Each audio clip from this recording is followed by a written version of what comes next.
Kita akan membahas hari ini, akhir-akhir ini terjadi ketegangan yang meningkat antara Rusia dengan Ukraina. Tapi pemirsa, tahukah Anda apa sebenarnya yang menjadi latar belakang dari konflik yang terjadi antara Rusia dan juga Ukraina? Ditambah, tanggal 21 Februari, Presiden Rusia Vladimir Putin menyatakan adanya urgensi untuk menyampaikan bahwa dia mengakui negara merdeka untuk Donetsk dan juga Luhansk yang merupakan bagian dari negara Ukraina. Selanjutnya kita akan bahas awal mula dari ketegangan Rusia-Ukraina yang terjadi apalagi saat ini.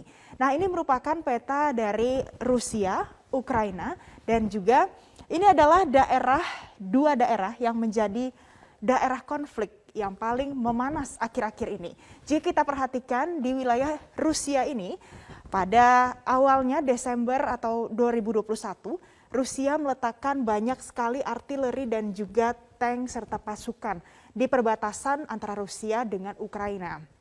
Kemudian yang menjadi fokus saat ini adalah daerah yang berkonflik, khususnya di daerah Donbas yang terdiri dari dua daerah, yakni Donetsk dan juga Luhansk.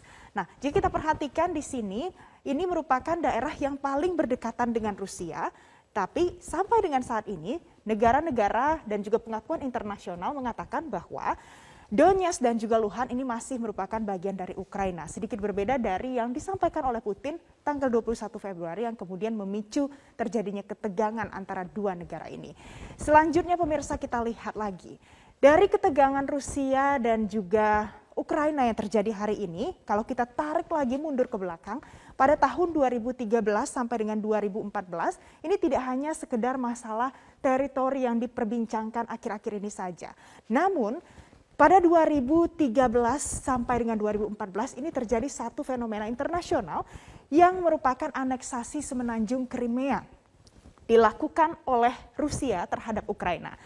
Pada saat itu ada Presiden Viktor Yanukovych yang masih menjabat di tahun 2010 sampai dengan 2014, ia hendak menandatangani asosiasi perjanjian dengan Uni Eropa. Namun kemudian ini dibatalkan dan malah menandatangani perjanjian dengan Moskow. Kemudian ini memiculah aksi protes dari berbagai kalangan masyarakat, khususnya di daerah Crimea, Donetsk dan juga Luhansk, yang kemudian mengakibatkan Viktor Yanukovych digulingkan dari jabatannya sebagai presiden pada saat itu. Kemudian akhirnya Rusia berhasil menganeksasi semenanjung Crimea dengan sebuah referendum yang diselenggarakan di Crimea yang merupakan terdiri dari mayoritas merupakan masyarakat pro-Rusia. Kemudian digantilah Presiden Viktor Yanukovych dengan Petro Poroshenko yang nantinya menandatangani perjanjian asosiasi dengan Uni Eropa. Dan dari sini setelah aneksasi terjadi, hubungan antara Rusia dengan Ukraina terus memanas sampai dengan hari ini. Di slide selanjutnya kita lihat lagi, pada saat terjadinya ada ketidaksepakatan, ketidaksepahaman, ini ada perjanjian Minsk 1 dan juga 2 di tahun 2014 dan juga 2015 yang memfasilitasi ketegangan yang terjadi antara Rusia dan juga Ukraina. Diselenggarakan di Minsk, ibu kota dari Belarus, dan di sini ada banyak sekali poin-poin yang disampaikan. Namun pada dasarnya perjanjian ini memfasilitasi kedua negara untuk menyusun tata cara pemilu, kemudian di Luhansk dan juga Donetsk, kemudian rencana integrasi dua wilayah ini, dan selanjutnya manajemen konflik aktual. Berikut di dalamnya diatur tentang gencatan senjata yang dilakukan. Dan yang terakhir adalah pembahasan tentang politik, termasuk bagaimana sebenarnya status khusus antara Donetsk dan juga Luhansk, antara Rusia dan juga Ukraina. Namun apa yang terjadi? Perjanjian Minsk ini kemudian disalahartikan ataupun ada dua interpretasi berbeda antara Rusia dengan Ukraina. Rusia menilai perjanjian Minsk memfasilitasi adanya pembahasan terkait dengan status khusus bagi Donetsk dan juga Luhansk. Namun Ukraina menilai perjanjian Minsk memfasilitasi bahwa kedua wilayah ini benar-benar ada di dalam kedaulatan dari Ukraina. Saat ini konfliknya terus terjadi eskalasi. Bagaimana dengan kekuatan militer antara Ukraina dengan juga Rusia? Jika seandainya invasi benar-benar terjadi dan agresi militer benar-benar terjadi. Kita lihat berdasarkan data dari statistik militer Global Firepower. Ini merupakan data terbaru. Di sebelah kanan ini merupakan data dari Ukraina. Ukraina menempati urutan ke-22 dari 140 negara yang memiliki pasukan aktif dan pasukan cadangan sekitar 450.000 pasukan. Jika kita bandingkan dengan Rusia, Rusia merupakan salah satu negara superpower. Menempati urutan kedua dari 140 negara dengan total pasukan aktif 850.000 dan pasukan cadangan 250.000 orang. Kalau kita bandingkan lebih rinci lagi terkait dengan armada militer yang dimiliki, ini sudah pasti Ukraina jauh tertinggal ketimbang Rusia yang menempati peringkat kedua, pemirsa. Selanjutnya kita lihat lagi bagaimana dengan kronologi eskalasi konflik yang terjadi. Sejak Desember 2021 bahkan sampai saat ini di awal tahun 2022. Permasalahan ini semakin memanas pada saat bulan November 2021 Rusia memobilisasi armada militernya ke perbatasan dengan Ukraina. Ada banyak pernyataan yang disampaikan oleh pejabat dari Rusia terkait dengan tidak ada invasi yang dilakukan. Namun mobilisasi armada militer ini dilakukan untuk daerah-daerah yang ada di perbatasan antara Rusia dengan Ukraina. Kemudian ini juga menuai respon dari Presiden Amerika Serikat Joe Biden, dan Biden juga meyakinkan bahwa Presiden Ukraina, Amerika Serikat akan menanggapi dengan tegas jika Rusia menginvasi Ukraina. Selanjutnya pemirsa, kita lihat lagi tidak berakhir pada bulan Januari 2022 saja. Selanjutnya di bulan Januari lebih banyak lagi dinamika yang terjadi antara kedua negara ini. Kita lihat selanjutnya, ini adalah 24 Januari 2022. Karena untuk menjaga stabilitas, alasannya NATO kemudian menempatkan pasukan dalam keadaan siaga di Eropa Timur.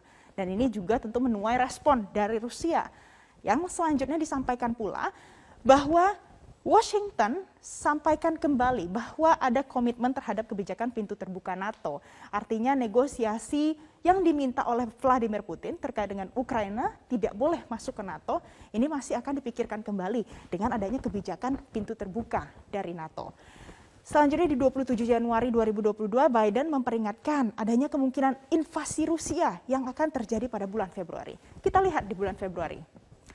Sebelumnya, dari seluruh dinamika ini, apa yang terjadi, ini ada dua respon yang disampaikan dari tindakan yang diambil oleh Amerika Serikat. Putin menyampaikan, Amerika Serikat belum menanggapi tuntutan utama dari Rusia. Dan selain itu, di slide selanjutnya, dan selain itu Putin masih akan membuka ruang untuk bernegosiasi.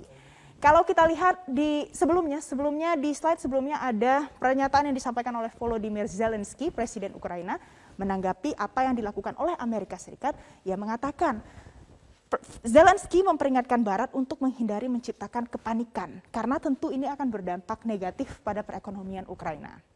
Tidak berhenti sampai di bulan Januari, pemirsa. Di bulan Februari, selanjutnya ini 1 Februari Putin membantah rencana invasi. Selanjutnya lagi di 6 Februari, Rusia ternyata terus menggencarkan agresi militernya dengan menyelesaikan 70% dari pembangunan militer untuk meluncurkan invasi skala penuh ke Ukraina. Lebih lagi tanggal 12 Februari, Biden dan Putin mengadakan pembicaraan melalui konferensi video. Namun ternyata pembicaraan ini tidak membuahkan hasil yang begitu baik. Dan 16 Februari dengan banyak rumor yang terjadi bahwa Rusia mungkin saja akan menyerang kapan saja, pada akhirnya Presiden Ukraina mengumumkan Day of Unity. Jadi Presiden Ukraina tetap optimis apapun yang terjadi, ini merupakan hari di mana mereka memperingati bahwa Ukraina tetap satu dengan kondisi dan juga ancaman apapun. Selanjutnya pemirsa, kita akan lihat apa yang disampaikan oleh Vladimir Putin pada tanggal 21 Februari 2022 menanggapi bagaimana dinamika yang terjadi antara Rusia dengan Ukraina, yang akhirnya ia menyatakan satu pernyataan yang sangat penting dan berdampak pada skala internasional. Kita simak bersama. Необходимо принять уже давно назревшее решение. Незамедлительно признать независимость и суверенитет Донецкой Народной Республики и Луганской Народной Республики. Прошу Федеральное собрание Российской Федерации поддержать это решение, а затем и ратифицировать договоры о дружбе и взаимопомощи с обеими республиками. Vladimir Putin menyatakan dukungannya untuk menyatakan bahwa Donetsk dan juga Luhansk sebagai negara yang berdaulat dan juga merdeka. Apa yang terjadi, negara-negara lain mulai dari Amerika Serikat, Uni Eropa, Inggris dan banyak negara lainnya mengecam tindakan Putin ini. Dan ada banyak sanksi yang dijatuhkan atas invasi yang dilakukan. Amerika Serikat dengan tegas menyatakan akan melarang investasi ke Donetsk dan juga Luhansk, ada larangan impor dan juga ekspor, serta larangan transaksi keuangan pemirsa. Selain itu, Inggris juga akan memangkas akses perusahaan Rusia ke dolar Amerika Serikat dan juga pound sterling. Dan yang terakhir, Uni Eropa memangkas juga akses Rusia ke pasar dan juga modal di Uni Eropa. Kemudian bagaimana dengan tanggapan yang disampaikan oleh Presiden Ukraina Volodymyr Zelensky terkait dengan fenomena ini? Kita simak bersama berikut ini. Україна однозначно кваліфікує останні дії Російської Федерації як порушення суверенітету та територіальної цілісності нашої держави. Вся відповідальність за наслідки в зв'язку зі згаданими рішеннями покладається на політичне керівництво Росії. Визнання незалежності окупованих районів Донецької та Луганської областей може означати односторонній вихід Росії з Мінських домовленостей. Зараз немає жодних причин для хаотичних дій. Зробимо все, щоб так і було надалі. Ми віддані мирному і дипломатичному шляху. Volodymyr Zelensky menyatakan Ukraina tidak akan takut terkait dengan apapun yang akan dilakukan oleh Presiden Rusia Vladimir Putin. Nah, pemirsa, kalau kita tarik lagi dari sejarahnya, memang Ukraina dan juga Rusia ini terikat dari satu budaya dan juga kebiasaan yang sama. Dulu bergabung dalam satu Uni Soviet.